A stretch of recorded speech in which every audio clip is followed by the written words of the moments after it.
요즘 찾아보기 가장 힘든 것 중에 하나가 똑똑하지 않은 사람을 찾는 거예요.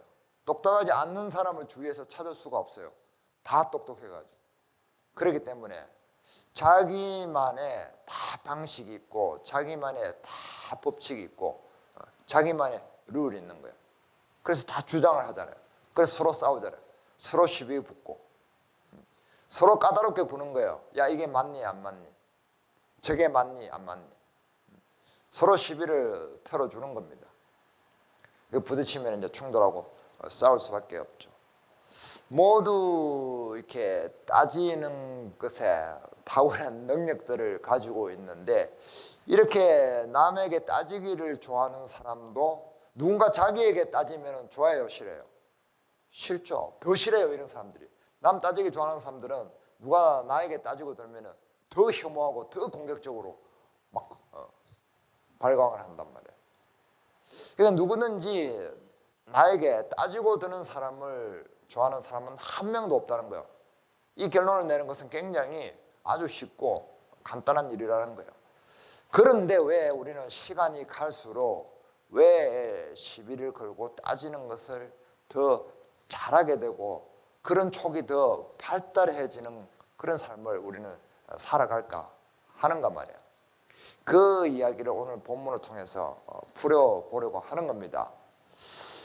팀 켈러라는 목사님은 얼마 전에 소천하셨는데 이런 말을 하셨어요. 예수님은 나쁜 사람을 착한 사람으로 만들기 위해서 오신 것이 아니라 착한 사람들이 하나님 없다고 하나님이 필요하지 않다고 하는 것을 고치시러 오신 분이다 라고 얘기를 했습니다. 이 똑똑한 사람들은 자기가 다 바르다고 생각을 하죠. 그래서 내가 바른 선택을 할 수 있고 바른 길을 안내할 수 있다고 생각을 합니다. 그래서 하나님이 없다고 생각을 하는 겁니다. 이 본문에 나오는 이 바리새인들과 서기관들도 그런 생각을 하고 있는 사람들이에요. 그래서 자기의 똑똑함으로 뭔가 사회를 질서를 유지할 수 있는 그런 법과 전통을 만들어 놓고 나는 똑똑하기 때문에 어떻게 이 사회를 반듯하게 만들어야 하는지 아는 사람이다. 나는 똑똑하기 때문에 사람들에게 무엇을 가르쳐야 될지 알고 있는 사람이다. 나는 똑똑하기 때문에 사람들이 이것을 어겼을 때 어떻게 다루어야 되는지 아는 사람이다. 이것을 드러내고 싶어 하는 거죠. 그래서 이 예루살렘에서 예수님 계신 이곳까지 게네사렛까지 약 120km, 여기서 대구보다 더 멀잖아요. 그 거리를 와가지고 잠복 근무하듯이, 형사들이 잠복 근무하듯이 딱 보고 있다가 딱 건수가 생긴 그런 지금 상황에 있는 겁니다. 자, 2절 봅니다. 2절. 그의 제자 중 몇 사람이 부정한 손, 곧 씻지 아니한 손으로 떡 먹는 것을 보았더라. 이 사람들은 예수님께서 제자들과 함께 복음을 전하며 위에 보면 귀신들을 쫓아내고 병자들을 낫게 하고 막 이리 전도 여행 중에 사람들을 구원하시기 위해서 밤낮 없이 이렇게 움직이고 계시잖아요. 그런 와중에 잠깐 짬을 내서 제자들과 식사를 하고 계신 겁니다. 그런데 와가지고 이 바리새인들과 서기관들이 탁 제자들이 손을 씻지 않고 먹는 것을 본 거예요. 장로들의 우리 유대 전통을 어겼어. 너희들 왜 손 안 씻고 밥 먹어? 라고 시비를 트는 거예요. 깐깐하게 트집을 잡는 겁니다. 따지고 드는 겁니다. 자, 그러니까 예수님께서 뭐라고 하냐면은 자 13절 봅니다. 너희가 전한 전통으로 하나님의 말씀을 폐하며 또 이 같은 일을 많이 행하느니라 하시고, 자 이것은 무엇을 얘기하느냐면은 예수님께서 꼬집으시는 것이 무엇이냐면은 하나님의 이름으로 하나님의 말씀을 폐하는 그 편법의 영악함을 꼬집으시는 거죠. 보통 하나님을 믿지 않는 사람들이 하나님을 못 믿게 하는 게 아니라고 하잖아요. 하나님을 믿는 사람들 때문에 대부분의 사람들은 하나님을 믿지 않는다라고 얘기를 하죠.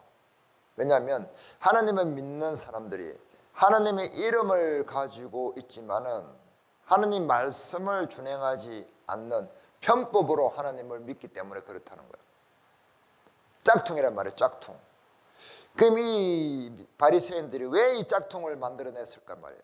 왜 이 짝퉁을 만들어냈을까? 짝퉁은 뭐예요? 진품을 어떻게? 대체하는 거예요. 대체. 진품을 대체한단 말이에요. 물타기. 똑같이 만들어 놓고 진품인 것이라고 속여서 팔아먹잖아. 그 팔아먹으면 이득을 크게 챙길 수 있어요? 없어요? 크게 챙길 수 있잖아요. 이런 거란 말이에요. 자, 전통이 하나님의 말씀과 같다고 이야기를 해서 그 전통을 지키는 것이 하나님의 말씀을 지키는 것이라고 속여서 거기서 이문을 취한단 말이에요. 그 인간의 영악함, 하나님을 팔아서 자기 욕망을 채우는 그 영악함을 예수님께서 탁 꼬집어 내시는 거죠. 그래서 이 편법을 쓰는 이 가짜들, 이 사람들보다 더 똑똑하지 않으면 당할 수밖에 없잖아요. 근데 그 당시에는 사람들이 못 배웠잖아요. 그렇기 때문에 꼼짝없이 당하고 마는 겁니다. 그러나 원래 유대 전통은 그렇게 생긴 것이 아니었죠. 유대 전통은 이 바리새인들, 바리새파라고 하는데 이 사람들이 언제부터 있었던 부류예요. 이 사람들은 BC 5세기, 6세기 이때 유대가 멸망하고 바벨론 포로에 끌려가잖아. 그 포로에 끌려가서 나라가 망하게 되니까 그때부터 영적 각성운동이 일어나는 거예요. 왜 우리가 망했을까? 이건 말도 안 돼. 우리가 하나님의 백성인데 여호와의 사람들인데 왜 우리가 망했을까? 저 이방신들을 믿는 잡신들을 나라에게 우리가 망하다니 이건 뭔가 말이 안 되잖아. 그들은 대단한 충격을 받았습니다. 그러면 우리 여호와 하나님께서 정말 무능력하거나 아니면 저 잡신들보다 강하지 않거나 아니면 우리를 돌보지 않거나 뭔가 이유가 있다는 거죠. 그래서 연구를 하기 시작한 거예요. 그래서 그들은 이 말씀 연구에 매달리게 된 겁니다. 이 말씀을 연구해서 깨달은 결론이 뭐냐면은 우리가 더러워서 그렇구나. 거룩한 하나님 앞에 우리가 더러운 부정한 짓들을 저질러서 우상을 숭배해서 그런 것이구나. 우리가 거룩함으로 돌아가야 된다. 그래서 말씀을 연구해서 우리는 다시는 더러운 짓을 하지 말아야지. 하나님 보시기에 부정하지 말아야지. 우리의 삶이 하나님 앞에 대리석처럼 반듯하게 됐으면 좋겠다. 우리의 후손들은 저 잡신들의 우상의 나라들에게 끌려가는 그런 고통을 겪지 않게 해야 되겠다. 하나님 앞에 잘 보여야 되겠다. 그렇게 시작이 된 거란 말이에요. 의도가 좋았죠. 시도도 좋았습니다. 효과도 있었습니다. 그런데 문제는 뭐냐면 시간이 지나면서 그런 것들이 계속해서 물타기가 됐다는 거예요. 한계가 있었단 말이죠. 20절 다 같이 읽습니다. 또 이르시되 사람에게서 나오는 그것이 사람을 더 더럽게 하는 것이니라. 21절 보면 속에서 곧 사람의 마음에서 나오는 것은 악한 생각. 이 행위를 어떻게 깨끗하게 할까는 연구를 할 수가 있었는데 이 사람들은 그 마음속에 내면까지 들여다보는 그런 것에는 한계를 드러냈단 말이죠. 왜 그랬냔 말이죠. 왜?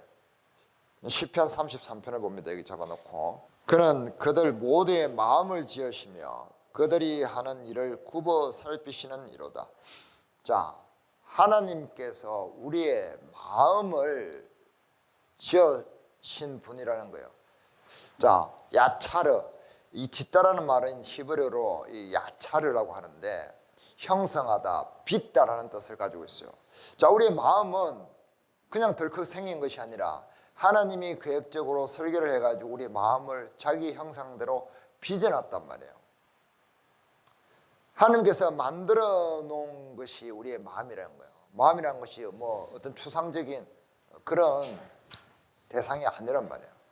그래서 하나님께서 만드셨기 때문에 우리 마음이 망가진 것도 아시고 우리 마음을 어떻게 고치시기도 하신다는 거예요. 그런 능력이 있는 분이 하나님이시고 예수님이신데 이 유대인들은 그런 능력이 없었다는 거예요. 그것이 한계라는 말입니다. 자, 이 우리 교회당을, 이 예배당을 제가 공사를 했잖아요. 처음부터 아무것도 없을 때부터, 먼지만 있을 때부터 공사를 했잖아요. 그러니까 여기 이 내부를 속속들이 제가 알아요, 몰라요? 전부 다 압니다. 이 안에 뭐가 있는지, 어떻게 만들었는지, 나무가 얼마나 들어갔는지, 저 속에 뭐가 있는지 전부 다 알잖아요. 모르는 데가 하나도 없잖아요. 처음부터 끝까지 제가 다 공사에 개입을 했기 때문에. 그렇기 때문에 뭘 할 수가 있어요? 고장나면 수리를 할 수가 있다. 왜? 내가 만들었기 때문에. 하느님께서 그런 분이신데 이 유대인들은 주제넘게 사람들의 모든 것을 통제할 수 있다고 생각을 한 겁니다. 그럴 수 없기 때문에 이 전통이라는 편법을 만든 거예요. 편법. 예수님께서는 사람들의 영혼을, 마음을 고치시기 위해서 오셨잖아요. 그래서 그 작업을 하고 계신 거예요. 그런 과정에 제자들과 함께 먹고 계신데 이 바리새인들이 그것을 터집을 잡잖아요. 이 사람들이 가장 두려워한 것이 무엇입니까? 예수님 앞에 자기들의 마음이 드러나는 거죠. 자기들 마음이 드러날까 봐. 자꾸 이 행위에 치중을 해서 전통을 가지고 물타기라는 거예요. 물타기를. 왜? 사람들이 예수님께 몰려갈까 봐. 자기들이 기득권이 무너질까 봐 그런 거잖아요. 사람들이 고르반 해서 하나님께 바쳐야 될 것을 자기들에게 바치잖아요. 고르반이 레위기에 보면은 나오는데 하나님께 드려진 것이라는 뜻이잖아요. 그런데 이 당시에 사람들이 고르반 하면은 부모님께 해야 될 것을 또는 다른 사람에게 해야 될 것을 하나님께 드리겠다 서원하는 거예요. 선언하는 거예요. 고르반 이렇게 선언해버리면은 부모나 사람들에게 안 드려도 된다는 거예요. 사람에게 할 도리를 안 해도 된다라는 그런 편법으로 작동을 하고 써먹은 겁니다. 고르반은 완전히 오용한 거죠. 이 편법이랍니다. 이 편법이 난무했다는 거예요. 그것이 뭐냐면은 자기 마음을 드러내는 것을 싫어하기 때문에 끝에 어떤 포장을 가지고 쉴드를 치는 거죠. 방어를 하는 겁니다. 자기 욕망을 씻지 않으려고 다짐한 그 상태, 그 심령의 상태를 얘기하는 겁니다. 예수님의 보혈에 손을 씻기를 단호히 거절한 상태, 그들의 마음이 그랬다는 거죠. 아, 우리가 이런 한계를 가지고 있구나. 사람들이 왜 계속해서 부정한 짓을 하는지 그 이유를 모르겠어. 하나님께 좀 더 기도해 봐야 되겠어. 이렇게 하지 않는다는 거죠. 그래서 그들은 그들 마음속에 악한 생각, 교만한 것, 각종 욕심, 이런 욕심에서 자유롭지 못한 욕망에서 부자유한 상태에서 뭔가 이렇게 법을 만들어냈단 말이에요. 그것이 하나님 보시기에는 편법을 만들어내는 겁니다. 그것이 문제라는 거죠. 모든 것이 다 마찬가지라는 거죠. 인간이 만들어내는 거의 모든 법은 그렇습니다. 왜요? 욕망에 어두운 사람들이, 욕망에 부자유한 사람들이 어떤 법을 만들어내기 때문에 그것은 하나님을 대체하는 그런 방법으로 작동해 버린다는 거죠. 욕망의 자유로운, 하나님은 욕망에 자유롭잖아요. 왜? 더 가질 게 없어지니까. 그래서 하나님이 만든 법을 우리가 따르면 욕망에서 자유로울 수가 있는데 사람이 만든 전통이 아니라 하나님이 만든 전통을 그냥 자동으로 지키게 되죠. 억지로 만들어내서 까다롭게 글로 옮겨 적고 노트에 필기하고 외우고 안 해도 되는데 그러지 않기 때문에 이렇게 돼버린다는 겁니다. 그러면 예수님께서 오늘 이 본문을 통해서 우리에게 교훈하시는 것은 무엇일까 이 말이에요. 18절 봅니다. 예수께서 이르시되 너희도 이렇게 깨달음이 없느냐? 무엇이든지 밖에서 들어가는 것이 능히 사람을 더럽게 하지 못함을 알지 못하느냐? 이는 마음으로 들어가지 아니하고 배로 들어가 뒤로 나갑니다. 이러므로 모든 음식물을 깨끗하다 하시니라. 자, 오늘 이 본문을 통해서 우리가 배워야 할 것에 대해서 이제 얘기를 해봅니다. 자, 우리가 조심해야 될 것이, 야, 그러면 모든 전통은 사람이 만든 거는 안 좋은 거니까 다 삭제해버려야 돼. 다 버려버려야 돼. 그 지킬 필요가 없어. 이런 얘기를 하자는 것이 아니죠. 교회마다 또 전통이 있을 수 있고 또 집안마다 전통이 있을 수 있습니다. 좋은 것을 계속 보존하는 것을 전통이라고 하는 거죠. 사람에게 유익하고 좋은 것들은 개성을 해야죠. 전통이 순기능을 하는 것도 많잖아요. 어떤 민족성을 가질 수 있게 하고 또 애국심을 가질 수 있기도 하고 또 이 도덕성을 높여주기도 하고 그런 역할을 많이 하잖아요. 그래서 전통이 안 좋다 이런 것을 이야기하는 것이 아니라는 거예요. 그것이 아니라 뭐다? 본문의 제자들처럼 하고 있으면 된다는 거예요. 이 본문의 제자들. 이 본문의 제자들은 뭘 하고 있어요? 밥 먹고 있어요. 아무것도 하는 게 없어요. 지금 아무것도 하는 게 없고 괜히 밥 먹다가 트집 잡히고 시비 틀리고 있는 거예요. 그리고 예수님께서 변론해 주시는 거죠. 아무것도 한 일이 없어요. 밥 먹고 있는 겁니다. 근데 중요한 것은 누구와 먹는다? 예수님과 함께 먹으시는 거예요. 금방 읽은 것처럼 모든 음식물을 정결케 하시는 그 예수님과 먹고 있는 겁니다. 예수님과 함께 밥 먹을 생각이 있느냐? 그 얘기를 하는 거예요. 예수님과 함께 밥상머리에 앉아서 예수님께서 주시는 그 음식을 먹을 용의가 있느냐? 5천 명을 먹였죠. 오병이어로. 그 축복의 손, 그 축복의 손으로 5천 명을 먹인 것처럼 그 예수님께서 나눠 주시는 그 손으로 주시는 음식을 받아 먹을 용의가 있느냐? 그것을 위해서 시간을 낼 수 있느냐라는 얘기를 하고 싶은 겁니다.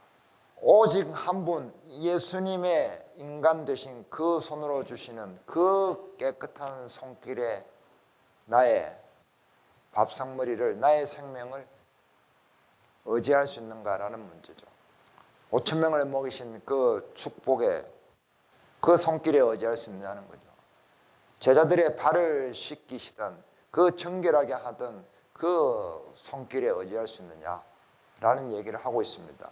베드로가 물에 빠졌을 때 그 빠진 베드로를 건져 올려서 제자리에 올려놓으시던 그 예수님의 강인한 손 거기에 의지할 수 있느냐는 거죠. 그리고 심지어 자기를 팔았던 그 가룟 유다에게도 떡을 나누어 주던 그 자비의 손길에 내 영혼을 맡길 수 있느냐. 우리는 막 우리가 급해가지고 뭐 어쩌고 막 이러고 저러고 막 하려고 하잖아요. 그 아무것도 안 돼요. 내가 예수 믿는다고 따지고 드는 어떤 사람들에 대해서 내 똑똑함으로 막 반박을 하고 반론을 하고 다시 따지고 들고 하지 않고 묵묵하게 예수님께서 변론해 주시기를 기다릴 수 있느냐, 묵묵하게 참고 견딜 수 있느냐, 인내할 수 있느냐, 그 이야기를 하고 있는 겁니다. 기도하면서 조용히 하느님의 손길을 기다리고 부드럽게 하느님께서 역사하시기를 그 때를 우리가 편성하면 됩니다. 예수님의 그 손길의 바람에 우리가 잘 날개를 얹으면 된다는 거예요. 그래서 우리 스스로 어떤 것들에 대해서 깐깐함을 가질 필요가 없다는 거예요. 깐깐함을 피하고 그분께서 주시는 음식, 모든 것을 정결케 하시는 그 음식, 그것으로 정결하게 되기를 원하면 되는 겁니다.